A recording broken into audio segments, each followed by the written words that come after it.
Isang unit na ayaw tumaas ang kanyang ginhawa. Tara, bipihan natin to.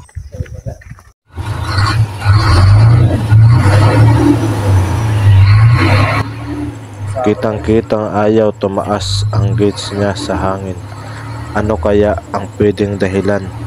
Tara, samahan niyo ko. Hey guys, welcome to Pablo Tech. Saka pinalitan namin ng air dryer. Pinalitan namin ng air dryer, guys. Saka ito, pinabitan namin bagong wire.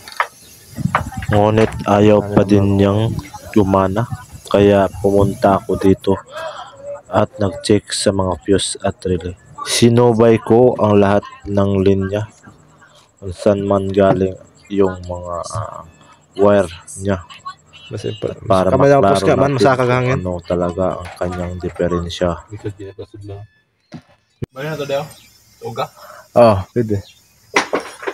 Ito, tapos namin to. Sinek ko yung mga wire. Wire na. Pinalitan ko din ng grids.